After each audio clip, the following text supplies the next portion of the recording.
It went to the right scene this time.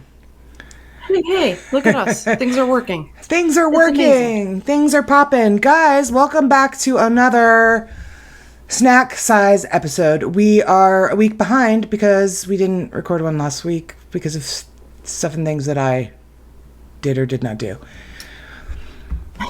Who's to blame is not the issue. Laura, tell us your weird story. Right. And go. Hurry, quick, before they ask questions.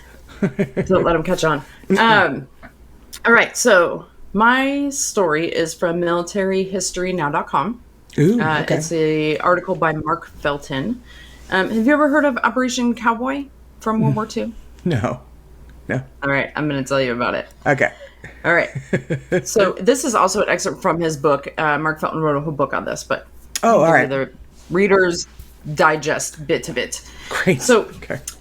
When the shooting died away, the snowy field was littered with dead and dying Waffen-SS soldiers. American GIs quickly reloaded their weapons. Huddled inside their positions with them was a strange group of comrades. German Wehrmacht soldiers cradled Mauser rifles, while fur-hatted Russian Cossacks, which were anti-Soviet Ukrainians and Russians who we later fucked over, grinned fiercely through their beards as British and Polish ex-POWs stared grimly ahead. Leading this curious coalition that found itself in action near the Czechoslovakian town of Hastau was a tall, strikingly handsome U.S. Army captain by the name of Thomas M. Stewart. Gripping his Thompson submachine gun, Stewart, already a grizzled veteran at the age of 29, scanned the field warily. The first SS attack had been beaten back, but the enemy would return. He glanced at his men. All had done well. Stewart's Foreign Legion, as they jokingly were calling themselves, had fought its first battle and won. Surrounded deep inside hostile territory, the small force was tasked with babysitting the world's most precious horses. It was the toughest assignment Stewart had faced since landing in Normandy the previous year, but is most important. While what was at stake was nothing less than the survival of a living European treasure. One of the finest horse breeds in the world, the Lipizaners, which I'm going to mess up, can trace their lineage back to 8 original stallions. To 8 what? To 8 original stallions. Oh, okay.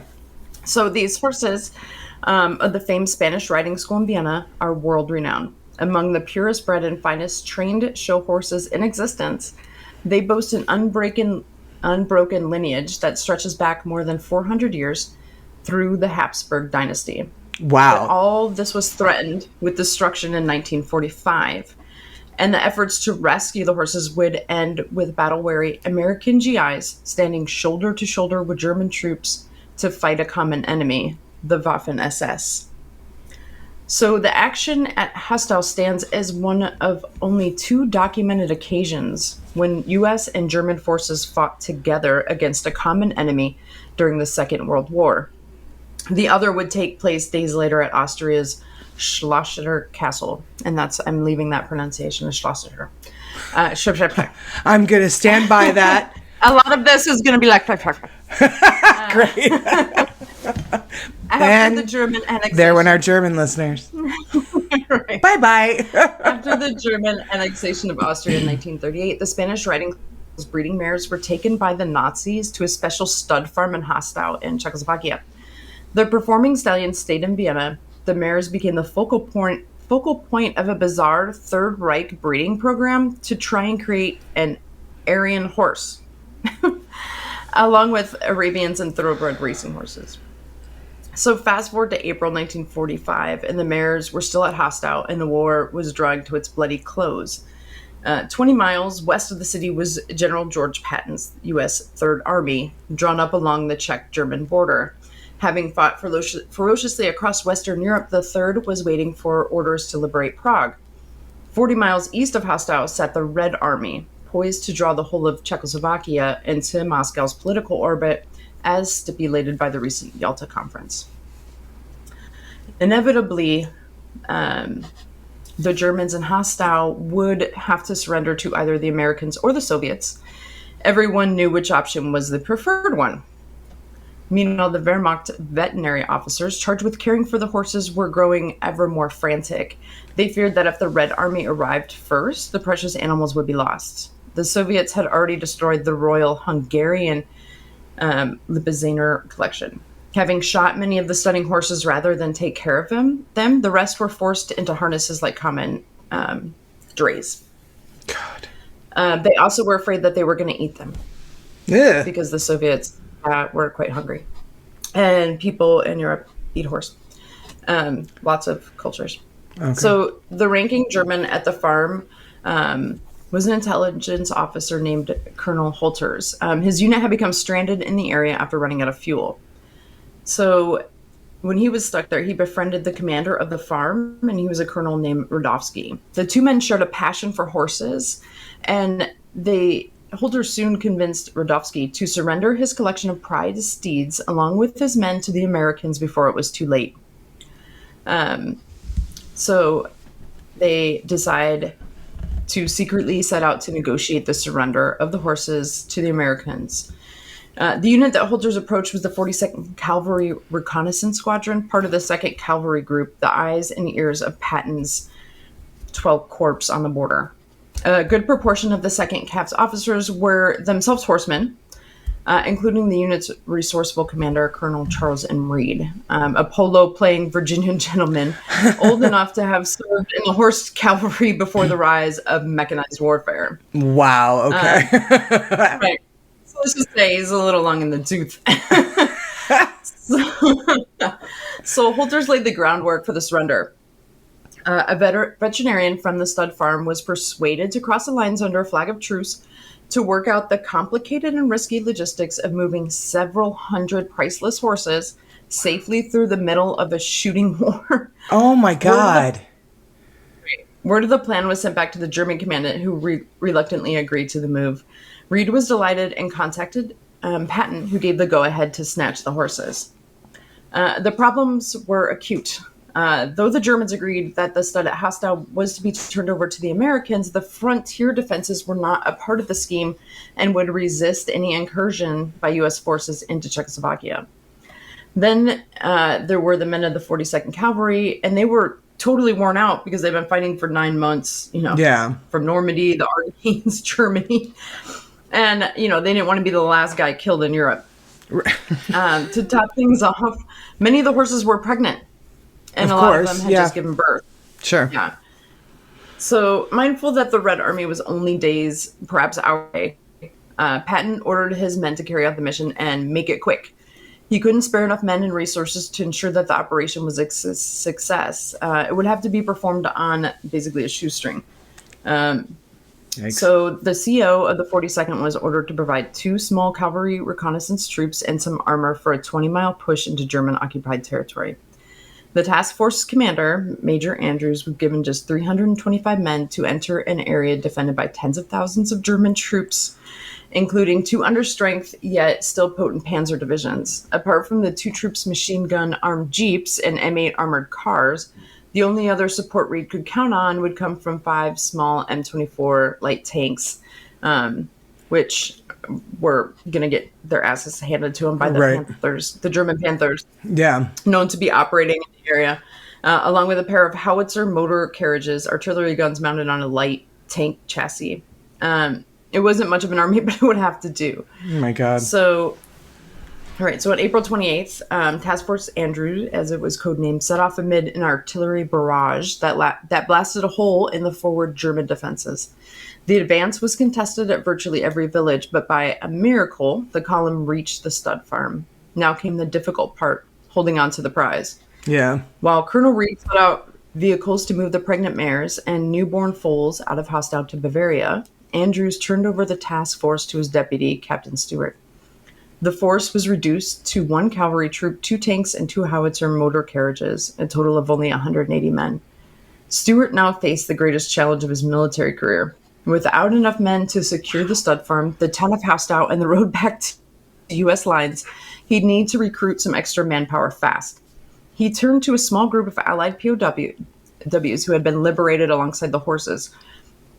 The Germans had been using the prisoners, which was a mixed bag of British, New Zealanders, French, Poles, and Serbs, as laborers. All eagerly volunteered to help out and were immediately handed captured German weapons. But it still wasn't enough. Damn. Next, Stuart turned to some anti-communist Russian Cossacks in the area. Commanded by a haughty former prince, the Cossacks joined the Axis after the Nazi invasion of the USSR 4 years earlier. Wow. Eager to slip away from the encroaching Red Army, Prince Amasau and his excellent horsemen volunteered and were rearmed. Still coming up short, Stuart asked the German Colonel Rodowski for some of his own men to join in the defense. Stuart agreed to rearm them if they pledged to serve under U.S. authority. Many were happy to do so. They had no love for the Nazis, and they all feared the arrival of the Soviets. Yeah. So, using their own surrendered weapons and coal scuttle helmets, the Wehrmacht volunteers fell in with their new allies. Stuart knew that he had to act quickly in forming this unlikely foreign legion, for word arrived that SS troops were converging in Howstow, determined to kill or capture the Americans and the horses. Oh, shit. In 2 battles, Stuart's 4 legions, right? This whole thing is just like... It's fucking nuts, yeah. For these horses. With the assistance from the light armor, managed to hold off an assault by crack troops from SS Regiment Deutschland. Several Americans were killed or injured in the firefight. More than 100 enemy soldiers perished, with an equal number of wounded. Fortunately for Stuart and his men, the Nazis lacked tanks, otherwise it would have been game over. During a break in the action, Colonel Reed began to organize transport to get the horses out of Howstow to U.S. lines. Many of the stallions were ridden out by American, German, and Cossack officers, while some of the mares were driven on the hoof like some Wild West-style roundup. Oh, good God. Through the middle. Oh, my God. So the other, and they had the babies, so the others with their foals were loaded in, into trucks and sent that way. Okay. The group made good its escape without a moment to spare. Soviet T-34 tanks arrived on the eastern edge of Howstow just as the Lip-Zaners and Stuart's Foreign Legion rolled out of town.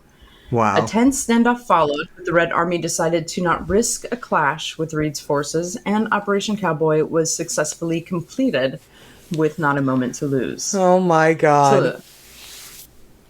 So the horses were eventually returned to the school, where their descendants performed to this day. Colonel Reed would later sum up the entire operation. We just wanted to do something beautiful. And what could be more beautiful in the midst of the cruelest wars than rescuing innocent white Lipizzaner horses for the betterment of European culture? But it wouldn't have been successful without Captain Stuart's Foreign Legion, who set aside national enmities for a higher reason and succeeded. Oh my God. And that's the story of the Cowboy... Operation Cowboy from World War II. That is so crazy. Right? They're like basically Wild Westing these horses through hostile German territory. Oh my God. With some turncoat Germans, just like a ragtag group of people. Right, is whoever they can fucking find to come with them. Right, come on. Coming up. Wow. Let's get these horses out of here. That's wonderful. Because, the Soviet soldiers were so not staffed, but undersupplied, that a lot of them actually were starving, and it was a big concern. Not only would they use the horses for labor, but also, they would for food. Eat them. Yeah, for food. Wow. That I've never ever heard of that. I've never ever heard of that. Although I'm not too well versed with some of the different things about World War II.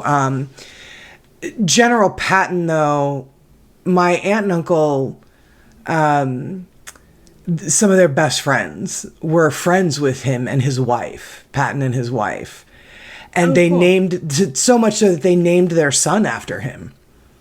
His name is Patton. Oh, wow. Yeah, not Oswald, But yeah, no, not him.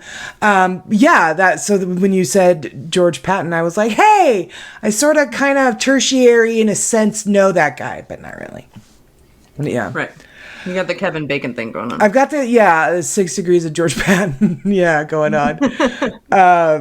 I loved that. That was really cool. I was like, where is this going? Like, what? Yeah, What? it's just kind of I just thought the story was so, like, it's cool when people come together for a cause that is like... Yeah, that works. They take a Yeah. risk and it works. Because I was like, if she fucking ends this story with, and everybody died and those horses are now extinct, I was going to be like...